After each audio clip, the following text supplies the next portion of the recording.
Hi, Ronnie. I wanted to share some important information about Patty, Zanetta, and Kevin. I tried to explain this during your three-way call with Lynette last week, but my message got lost in all the emotional back and forth. Since we'll talk again soon, I want to make sure you understand what I was trying to do, especially for Zanetta. I assumed you already knew about Anetta's substance abuse problem and her bipolar diagnosis. She needs help, but before any real progress can be made, she needs at least 30 days in treatment. Without it, her mental health will only deteriorate further. She's not a bad person, but her stability is in crisis. In the substance abuse treatment world, one of the biggest obstacles isn't the client's actions. It's what well-meaning friends or family do.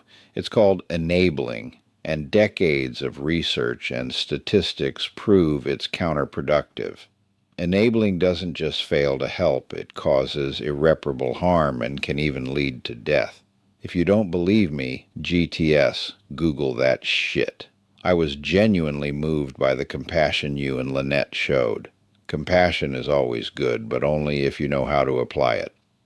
Here's the contradiction that blew me away. You said it wasn't right to turn away a family member in trouble, but in the same breath, you said that once they're in their own place, they're on their own. That's cold. Giving her refuge might make you feel good, but it doesn't help her. Sometimes the hardest choices, the ones that don't feel good, are the ones that lead to real change. Here's what I had planned for Zanetta after Patty removed herself from the situation. 1. I contacted the Chief Operating Officer of Detroit Rescue Mission Ministries. She agreed to cut through the red tape and provide Annetta and Kevin with temporary housing at one of their best locations. 2. I arranged for her support cats to stay at a no-kill animal shelter. 3. I made contingency plans for Kevin and the cats, if needed, to stay with me, depending on my evaluation of his ability to be on his own. 4. I lined up a friend who was ready to get Zanetta into treatment immediately. I sat them both down for a one-on-two intervention. Zanetta admitted her addiction and volunteered to go to rehab once she got settled. Of course, my experience in substance abuse and psychology told me that was unlikely.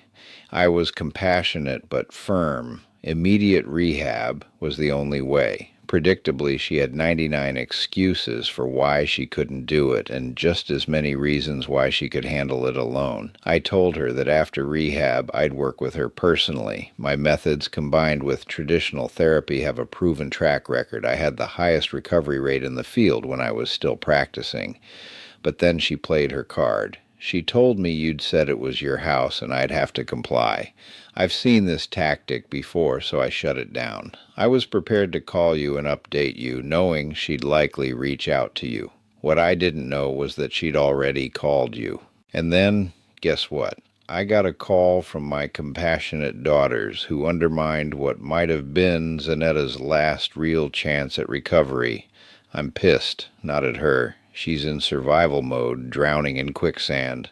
The only way to help someone in that situation is to throw them a rope, tie it to a tree, and tell them pull. Instead, you threw her a rope and then walked away. You didn't anchor it. You didn't hold the other end. You just gave her more rope and left. That's cold. Most recovery programs have dismal success rates because they're constrained by medical standards designed to avoid lawsuits, not necessarily to heal. Alternative methods combined with traditional treatment have much higher success rates. Now, as you said, once they're in their own place, they're on their own. From this point forward, if anything happens to them, it won't be because I didn't try. It won't even be entirely their fault. No, this time the responsibility is on you. You blocked my efforts. You stopped me from doing what I know works. Now I can't help her at all. If things go wrong, remember, this outcome is on you. I just wish you had let me do my goddamn job.